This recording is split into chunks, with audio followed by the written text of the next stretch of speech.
என்னடா உண்மையிலேயே உனக்கு கல்யாணத்தில் விருப்பம் இல்லைன்னு சொல்ல வரியா? இல்லவே இல்லைண்ணே. உனக்கு ஒரு விஷயம் தெரியுமா? தனக்கு ஒரு மாப்பிள்ளைய பார்க்க லீலா ஒத்துக்கிட்டா.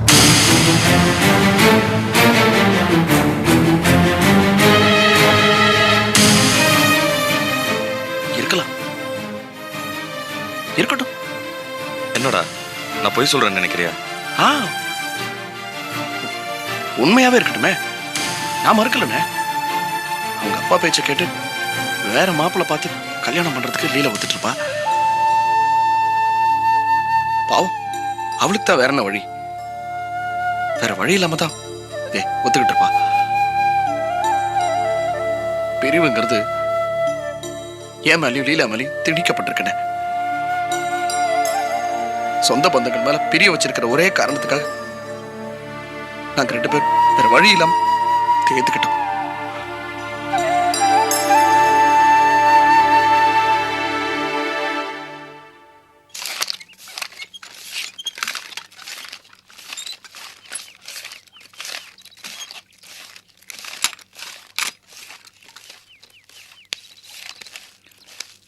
ஏங்க, இங்க ரம்யாங்கிறது யாரு?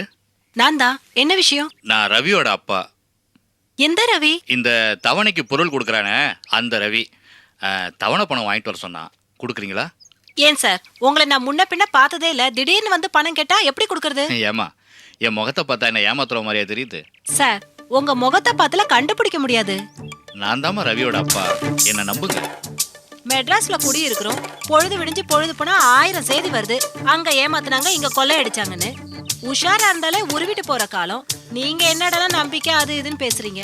நாளைக்கு ரவிய வர சொல்லுங்க, அவர்கிட்ட கொடுத்துடுறேன். இல்லம்மா, நான் கொஞ்சம் சீட்டு பணம் கட்டணும், அவசரம். அதான் இந்த தவணை பணத்தெல்லாம் வாங்கிட்டு வந்துருங்கன்னு சொன்னான்.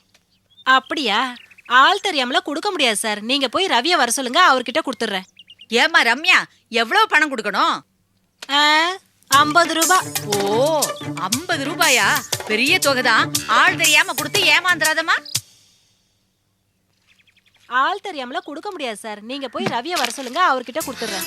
அடடா, என்ன சார் நீங்களா? ஓ, சரோவா?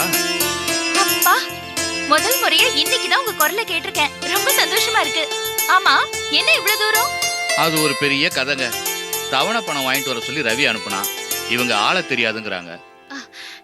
ரம்யா, இவரை எனக்கு ரொம்ப நல்லா தெரியும். இவர்தான் ரவியோட அப்பா. உங்களோட தவணை பணத்தை இவர்கிட்ட நீங்க தாராளமா கொடுக்கலாம். ரொம்ப சந்தோஷங்க, சமயத்துக்கு வந்து உதவுனீங்க. இப்ப கொடுக்கலாங்களா? சரோ, உன்கிட்ட ஒரு 50 ரூபாய் இருக்குமா? அப்படி போடுறீ மகராசி. என்னமோ வீட்டுக்குள்ள பெட்டி பெட்டியா பணம் வச்சிருக்கிற மாதிரி.